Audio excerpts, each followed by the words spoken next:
In 1977, the physicist Edward Purcell calculated that if you push a bacteria and then let go, it will stop in about a millionth of a second. In that time, it will have traveled less than the width of a single atom. The same holds true for a sperm and many other microbes. It all has to do with being really small.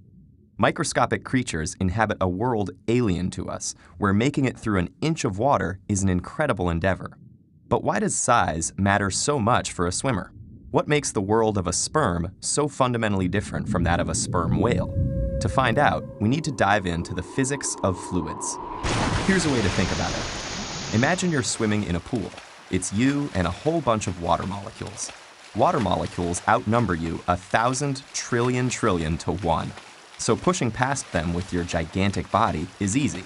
But if you were really small, say you were about the size of a water molecule, all of a sudden it's like you're swimming in a pool of people.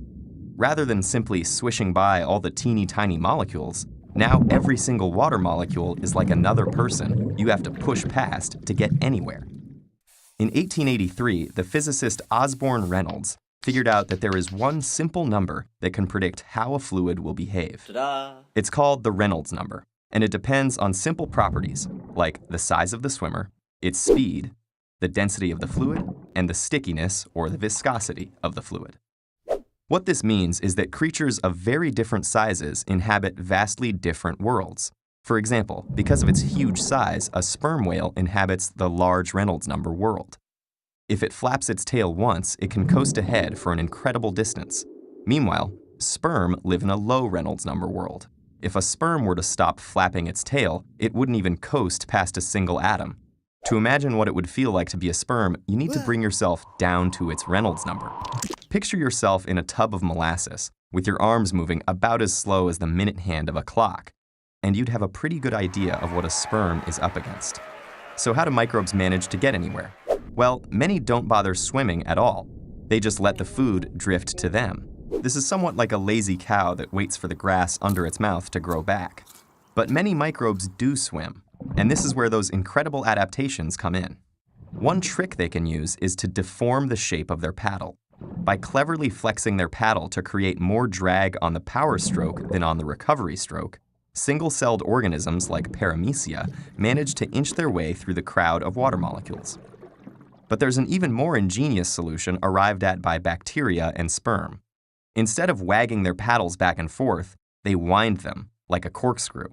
Just as a corkscrew on a wine bottle converts winding motion into forward motion, these tiny creatures spin their helical tails to push themselves forward, in a world where water feels as thick as cork. Other strategies are even stranger. Some bacteria take Batman's approach. They use grappling hooks to pull themselves along. They can even use this grappling hook like a slingshot and fling themselves forward. Others use chemical engineering. H. pylori lives only in the slimy, acidic mucus inside our stomachs. It releases a chemical that thins out the surrounding mucus, allowing it to glide through slime. Maybe it's no surprise that these guys are also responsible for stomach ulcers. So when you look really closely at our bodies and the world around us, you can see all sorts of tiny creatures finding clever ways to get around in a sticky situation. Without these adaptations, bacteria would never find their hosts, and sperms would never make it to their eggs, which means you would never get stomach ulcers, but you would also never be born in the first place.